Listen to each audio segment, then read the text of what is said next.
So student, now come to on exercise 1.2 जिसका पहला question ये है कि प्रूव दैट √5 इज इरेशनल। यही सेम क्वेश्चन √2 वाला हमने किया था इंट्रोडक्शन वाले पार्ट में। तो कोई भी आपको प्रूव वाला क्वेश्चन आ जाए √2 का, √3 का, √5 का, √7 का, तो सभी का सेम प्रोसीजर है। तो और बोर्ड के लिए for board exam very very most, जितना भी इंपॉर्टेंट आप लिख सकते हो उसका आप उतना लिख लीजिए। एक 3 नंबर का क्वेश्चन एक जरूर आएगा, √2 भी आ सकता है, 3 भी आ सकता है, √5 भी आ सकता है। तो प्रोसीजर सभी का सेम है, तो बहुत ही ध्यान से समझेंगे। सबसे पहला स्टेप ये है कि जो भी यहां लिखा होगा उसको आप कहेंगे √5 इज अ रैशनल नंबर। जो भी नंबर यहां लिखा होगा सभी को आपको एक रैशनल नंबर मान के चलना है। हम इसमें कौन सा मेथड अप्लाई करते हैं? इसमें हम कॉन्ट्रडिक्शन मेथड अप्लाई करते हैं, जिसमें यह है कि बात सच है लेकिन नहीं, हम उसको झूठ मानेंगे, फिर झूठ करते रहेंगे, फिर एंड में आगे फिर हम ये कह देंगे कि हाँ हम ये तो हमने झूठ ही माना था, वो वाली बात सच है। तो इस तरह का ये खेल इसमें मैथ्स में चलता है जब भी हम इसमें प्रूव के वाले क्वेश्चन करते हैं। तो पहली लाइन यही सेम है कि √5 इज अ रैशनल नंबर। तो बच्चे अगर √5 रैशनल है तो हम इसको रिप्रेजेंट कैसे करते हैं? रिप्रेजेंट ऐसे करते हैं भाई p/q की फॉर्म में, ठीक। फिर हम यहां पे लिखेंगे here p and q are integer sorry, ये क्या है? ये इंटीजर्स है, ठीक है। here p and q are integers and p and q have only one as a common factor, only 1 as a common factor. और कॉमन फैक्टर अगर 1 होता है तो हम उसको क्या बोलते हैं? हम उसको बोलते हैं कोप्राइम नंबर। और जो भी कोप्राइम नंबर होते हैं उनका एचसीएफ कितना होता है? 1 होता है। इतनी सारी बातें हमें लिखनी है, ठीक है। ये और हमें पता भी है कि अगर √5 p/q है तो p/q एक इंटीजर है, और p/q अगर इंटीजर है तो इन दोनों का एचसीएफ, इन दोनों का कॉमन फैक्टर 1 है। और जिनका फैक्टर 1 होता है उनको हम कोप्राइम नंबर कहते हैं, और जिनका फैक्टर 1 होता है दैट मींस कि उनका एचसीएफ भी 1 होता है। जो ये 1 कॉमन फैक्टर की हम बात कर रहे हैं वो हम इसकी एचसीएफ की ही बात कर रहे हैं। यही सेम काम आपको तमाम क्वेश्चन में लिखना है। कोई √7 का आ जाए, √11 का आ जाए, √13 का आ जाए, √2, √3, ये 2 लाइन रट लो, याद कर लो इसको। इसके बाद हम यहां पे लिखेंगे स्क्वायरिंग बोथ साइड। तो अगर हम लिखेंगे स्क्वायरिंग बोथ साइड सो √5 का स्क्वायर करेंगे, फिर p का स्क्वायर करेंगे और नीचे q का स्क्वायर करेंगे। बेटा सभी का स्क्वायर होता है, और अंडर की ऊपर अगर स्क्वायर है तो वो खा जाता है उसको। तो 5 = p²/q²। और जब हम मल्टीप्लाई करेंगे 5q²/p², फिर 5 को नीचे लेके आइए, q² = p²/5। तो कहने की बात यह है कि आपको एक बार 5 को p के स्क्वायर के नीचे लिखना है और एक बार आपको q² के नीचे लिखना है। तो हम यहां पे लिखते हैं वही लाइन अपनी, here 5 divide p², so 5 divide p also, 5 divide p also। बेटा ऐसा हम क्यों लिखते हैं? ये इंट्रोडक्शन पार्ट में बहुत ही अच्छी तरीके से आपको समझाया गया था, आप एक बार वो वाली वीडियो भी देख सकते हो। सो here p divides p², so 5 divide p also। तो अगर p² को 5 भाग कर रहा है और आंसर q² आ रहा है, तो अगर p को 5 भाग करेगा, डिवाइड करेगा, तो आंसर c आएगा। Let c is a constant. तो हमने मान लिया कि c क्या है? एक कांस्टेंट पार्ट है। तो p = आपका आ गया 5c, ठीक है। p = आपका आ गया 5c। चलिए अब आगे, यहां पे लाइन ड्रॉ कर लेते हैं। चलिए अब आपको क्या काम करना है, ये आपको मानिए इक्वेशन 1 और यहां पे लिखिए now put p = 5c in equation first. जो आपकी इक्वेशन फर्स्ट है उसमें आपको पुट करना है। तो मेरी इक्वेशन फर्स्ट है, पहले इक्वेशन लिखिए, क्या है इक्वेशन। अब इसमें वैल्यू रखिए बेटा, p² की वैल्यू तो हमारे पास है नहीं, लेकिन p की वैल्यू है pc² 5 आपको करना है, फिर क्यू स्क्वायर इक्वल टू 5 का भी होगा 25 और सी का होगा स्क्वायर अपॉन में 5, 5 1 जा 5, 5 5 जा 25, तो यहां से आया आपका इतना। इस बार 5 को इसके नीचे ले आइए, पहले p के नीचे था। चलिए अब फिर से वही लाइन हमें लिखनी है। नाउ सो p क्यू, सो क्यू या 5 लिखिए, सो 5 डिवाइड क्यू स्क्वायर, सो या कॉमा लगा लीजिए 5 डिवाइड क्यू ऑल्सो। तो अगर 5 क्यू स्क्वायर को डिवाइड करके सी स्क्वायर आंसर आ रहा है, और अगर खाली क्यू को डिवाइड करेगा तो आंसर डी आएगा। लेट सपोज, तो आप लिखिए let d is a constant, ठीक है। तो मल्टीप्लाई कीजिए, क्यू इक्वल टू कितना आया 5, डी आपके पास आ गया। चलिए अब आपको लिखना क्या है, अब आपके पास देखो यहां पे दो चीजें हैं। एक तो है कि 5 equal p equal to 5c, p equal to 5c and q equal to 5d। अब मुझे एक बात बताइए, अगर p और q मेरे इंटीजर थे, p और q मेरे इंटीजर थे, और हमने कहा था कि p और q इंटीजर के साथ साथ इनका HCF 1 होना चाहिए, दैट मीन्स कि कॉमन फैक्टर इनका 1 होना चाहिए, लेकिन यहां तो कॉमन फैक्टर हमें 5 मिल रहा है। कैसे? यहां तो हमें कॉमन फैक्टर 5 मिल रहा है। इसका रीजन ये है क्योंकि ये बात सही थी, हमने गलत मानी, गलत मान के हम चल रहे हैं और फिर हम ये कह रहे हैं नहीं ये तो बात सही है ऑलरेडी। तो हमें यहां पे लिखना है because of our wrong assumption, this contradict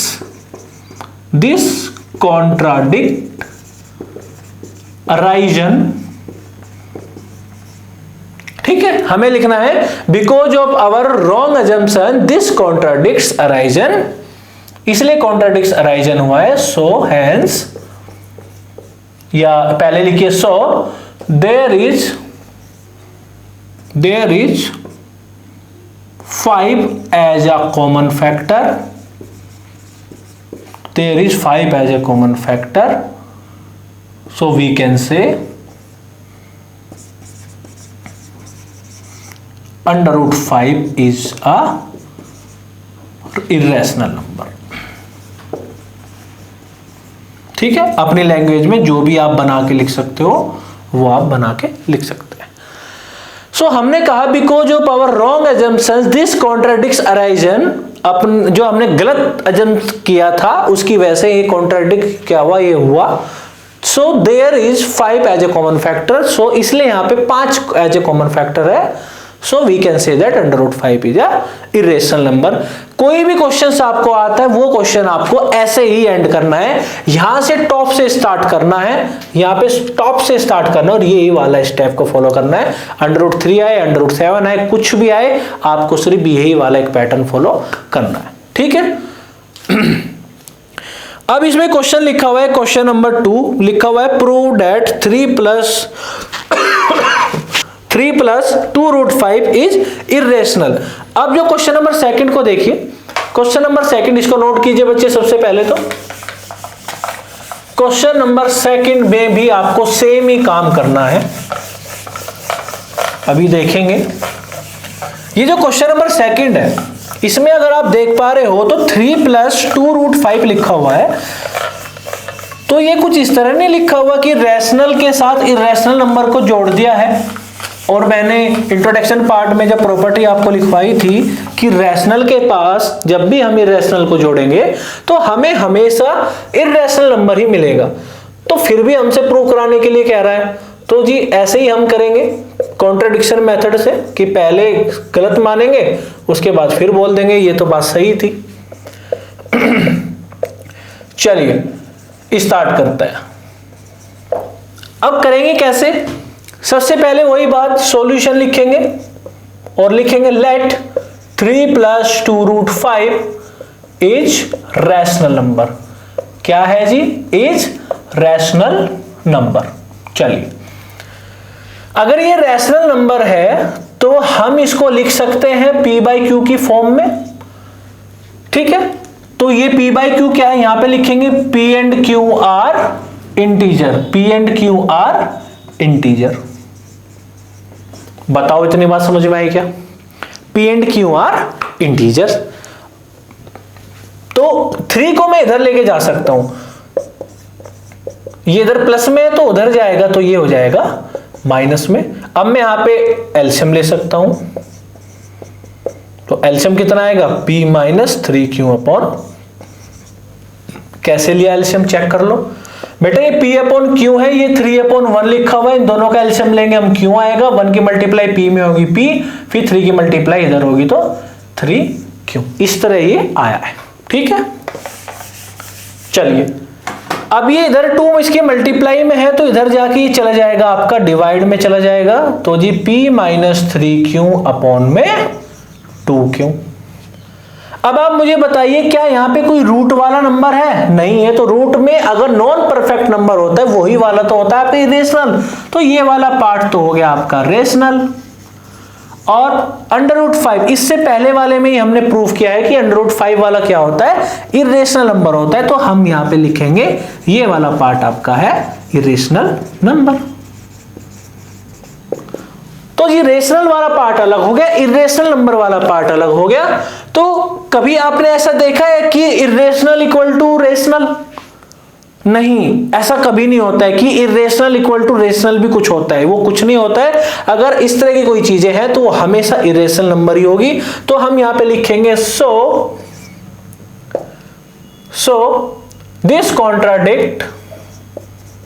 this contradiction या this contradiction arises wrong, या this contradiction arises,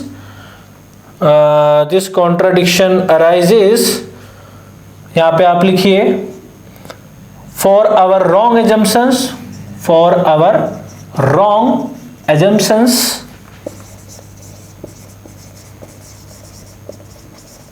that is क्या है 3 + 2 √5 इज रैशनल नंबर। ये जो आपने माना था ये गलत आपने माना था। सो 3 + 2 √5 इज अ इरेशनल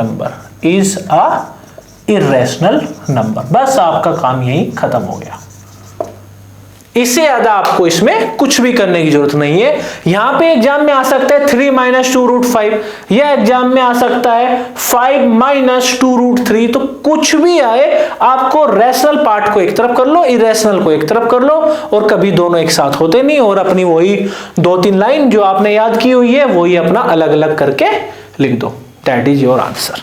ठीक है, अब जो नया क्वेश्चन है आपका क्वेश्चन नंबर 3 कह रहा है कि prove that the following are irrational, और उसमें पहला वाला है 1/√2। चलिए इसको करते हैं हम। अब 1/√2 को भी कैसे आपको सोल्व करना है, सेम आपको ये चीज लिखनी है कि सॉल्यूशन में लेट 1/√2 इज रैशनल नंबर। सबसे पहले तो आप रैशनल नंबर मानिए।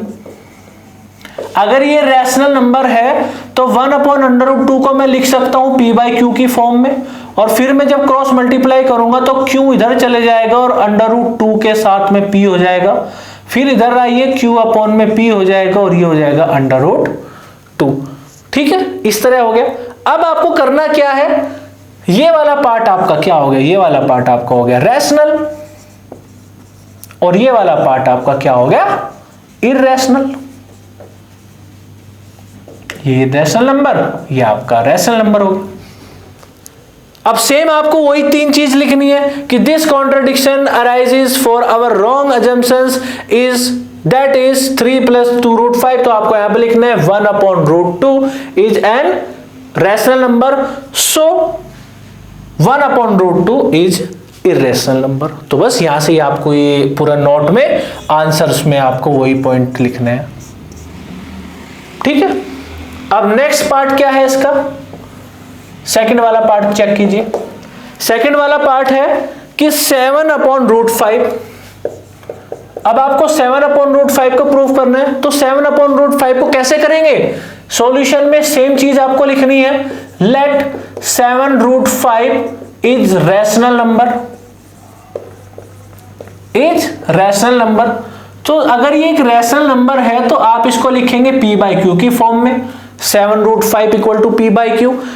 अब जब ये 7 इसकी मल्टीप्लाई में है तो दूसरी तरफ जाके ये जाएगा आपका डिवाइड में, ठीक है। तो रूट वाला तो हो गया एक तरफ, ये वाला हो गया एक तरफ। अब ये वाला पार्ट आपका कहलाएगा सारा का सारा रैशनल नंबर, क्योंकि इसमें कोई भी रूट वाली वैल्यू नहीं है। भाई p/q अगर कोई एक इंटीजर है तो इंटीजर तो 1 हो सकता है, 2 हो सकता है, 3 हो सकता है, कुछ भी हो सकता है। तो ये वाला पार्ट आपका हो गया इर्रेशनल नंबर। फिर से आपको क्या लिखना है? फिर से आपको वही एक आंसर लिखना है, और उस आंसर में इस बार नया क्या होगा? नया होगा 7√5 आंसर। चलिए इसका थर्ड पार्ट भी साथ के साथ चेक कर लेते हैं, जो कि लास्ट है, last of this exercise. Third part कह रहा है कि 6 + √2, इसको आपको इरेशनल प्रूव करना है। तो 6 + √2 को कैसे हम करेंगे? लिखिए, लेट 6 + √2 इज रैशनल नंबर, ठीक है। ये आपका रैशनल नंबर है। अगर ये एक रैशनल नंबर है तो आप इसको p/q की फॉर्म में लिख सकते हो। अगर आप इसको p/q की फॉर्म में लिख सकते हो तो इसको आप इधर अलग भी कर सकते हो, और अगर आप इसको अलग कर सकते हो तो आप इसका एलसीएम भी ले सकते हो।